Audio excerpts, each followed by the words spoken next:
Hi, నమస్తే. నాకు ఒక పేరెంట్ కాల్ చేశారు.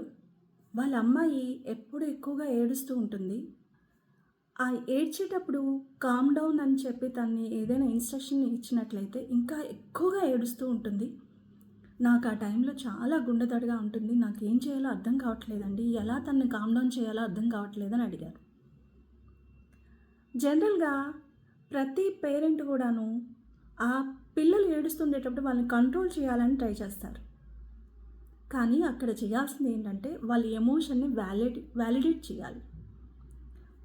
వాళ్ళు ఎందుకు ఏడుస్తున్నారు? ఎందుకు బాధపడుతున్నారు? దానికి రీజన్ ఏంటి? బిహైండ్ ద రీజన్ ఏంటనేది మనం ఫైండ్ ఔట్ చేయడానికి ట్రై చేయాలి.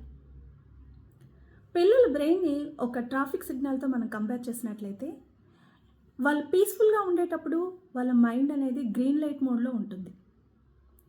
ఆ బ్రెయిన్ గ్రీన్ మోడ్‌లో ఉండేటప్పుడు మనం ఏమి చెప్పినా యాక్సెప్ట్ చేస్తారు, దాన్ని ఫాలో అవుతారు, వింటారు, అన్నీ బానే ఉంటాయి. వాళ్ళు ఏమైనా ఎమోషనల్‌గా ట్రిగ్గర్ అయ్యి ఉన్నారా? అది యెల్లో లైట్‌లోకి కన్వర్ట్ అవుతుంది. ఆ టైంలో మనం పదే పదే ఇన్‌స్ట్రక్షన్ వాళ్ళకి ఇచ్చి, వాళ్ళ తాలూకు యెల్లో మోడ్ నుంచి రెడ్ లైట్ మోడ్‌లోకి తీసుకెళ్ళిపోతాం.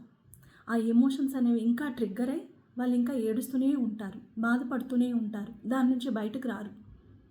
ఆ సమయంలో వాళ్ళ మైండ్ కంప్లీట్‌గా స్టాప్ అయిపోతుంది.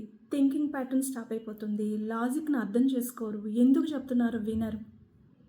ఇలాంటి సమయంలో మనం చేయాల్సింది ఏంటంటే వాళ్ళ ఎమోషన్‌ని వాలిడేట్ చేయాలి.